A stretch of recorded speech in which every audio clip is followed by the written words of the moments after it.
Hola amigos, mi nombre es Paola Capra, bienvenidos a Trauma y Balance.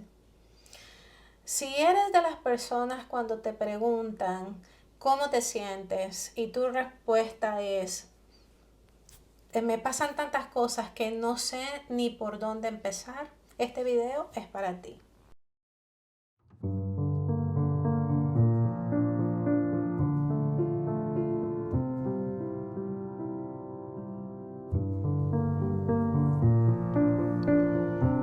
¿Por qué me es tan difícil hablar de mis emociones?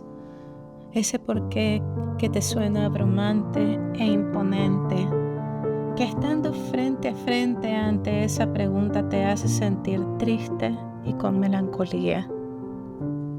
Con detenimiento piensa cuántas veces te has hecho la misma pregunta de una forma crítica y dura, sin tomar en cuenta qué es lo que has pasado en tu vida que te ha llevado a sentirte de esta manera. Si te dieras permiso, con coraje y valentía, podrías descubrir una puerta de oportunidades, aquello que no has conseguido comprender hasta el día de hoy, e intentándolo es la única forma para avanzar. Comencemos a hablar de 3 razones que podrían dar respuestas a esta pregunta del por qué es tan difícil hablar de tus emociones. Y aunque se pueden encontrar un sinnúmero de explicaciones, porque cada ser humano tiene su propia historia y sus propias razones. Estas 3 razones pueden ayudarte a poner una pausa y reflexionar hoy en la historia de tu vida. La primera razón podría ser la falta de práctica, que pudo haberse iniciado desde muy pequeños o aún ya como adultos. Esa práctica que pudo ser limitada, muy negativa o simplemente no la tuviste en tu vida. El psicólogo Albert Bandura explicó en su teoría acerca del aprendizaje social que una persona puede aprender sus habilidades y comportamientos solo por exposición, reproduciendo así esa información como parte de la persona.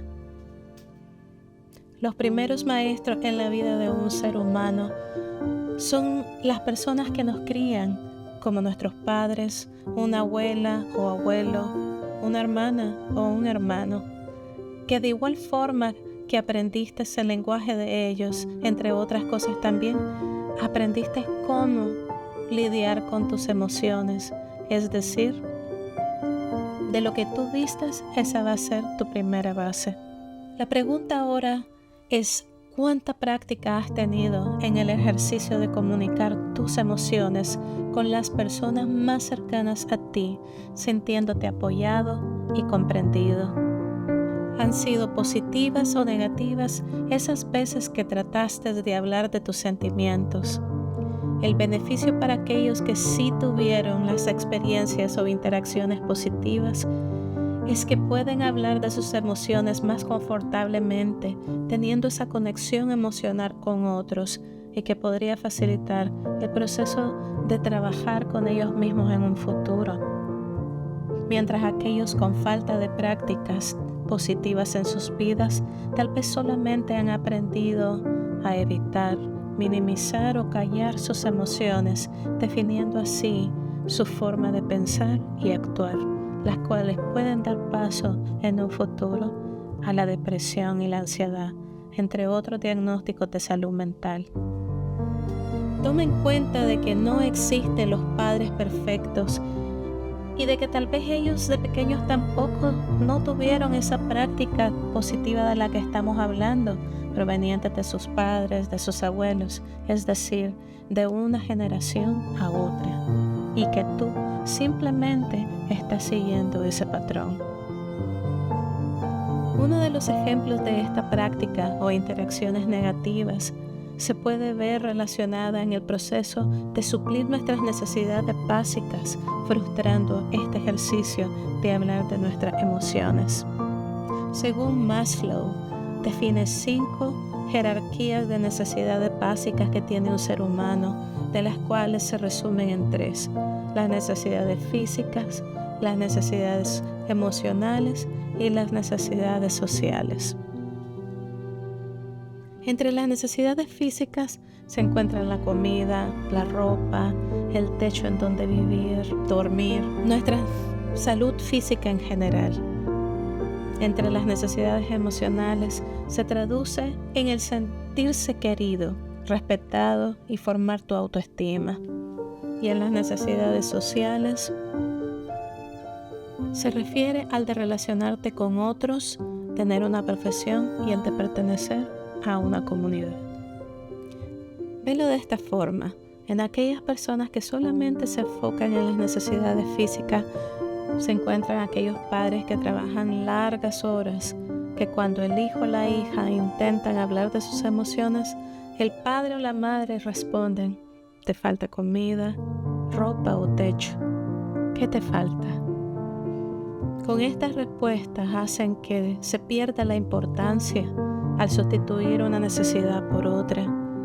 Muchas personas dan grandemente énfasis a las necesidades físicas, perdiendo así la atención de la necesidad emocional, cuando las dos tienen igual importancia y no se debe de anteponer una por otra. Como consecuencia, al escuchar estas comparaciones, uno podría sentirse hasta culpable de expresar cómo te sientes ante una situación. La verdad es que es conflictivo cuando se habla de la necesidad física, especialmente en la financiera, ya que todos sufren de diferentes formas. Unos los tienen que hacer por necesidad porque tienen que sostener la familia, y aunque muchos consiguen este estado financiero, no saben cómo parar. Y se continúa esta dinámica de vida que al final todos, padres e hijos, salen sufriendo, porque ambos se cansan, se distancian, sacrificando ese tiempo de calidad que se debería de emplear en fomentar ese tiempo de conexión emocional con las personas que más quieres. Otra práctica negativa se puede dar con el aspecto cultural, en donde se considera que hablar de tus emociones es equivalente a debilidad y que en cambio se tiene que mostrar ser fuertes ante las situaciones. No es malo pedir fortaleza siempre y cuando se dé antes el espacio de escucharlos primero, de validar esas emociones, de que tengas el espacio de estar listo para entender lo que tienes que hacer. Y te aseguro que esa fortaleza va a venir con más fuerza, con empoderamiento.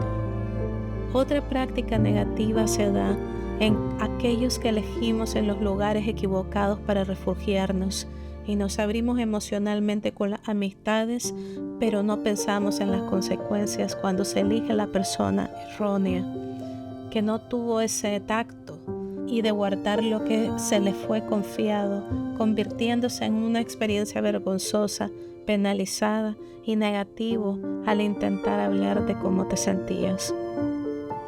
También están aquellas personas que son presas de las circunstancias de la vida, las que no tienen apoyo, están solas y no tienen con quién hablar, alguien que las escuche, ya sea porque emigraron de sus lugares de origen o que perdieron ese sistema de apoyo, o aquellas personas que tienen alguna enfermedad y que no pueden expresar cómo se sienten sin que otros los tachen de pesimistas, o aquellas personas que viven en relaciones abusivas en donde expresar lo que sienten y forzosamente aprenden a callar con temor lo que sienten, o aquellas relaciones que simplemente no funcionan, que físicamente están pero no emocional. Todos estos ejemplos pueden desmotivar o cortar este ejercicio que hemos hablado a lo largo de este video, ya que como todo lo que no se practica, se olvida.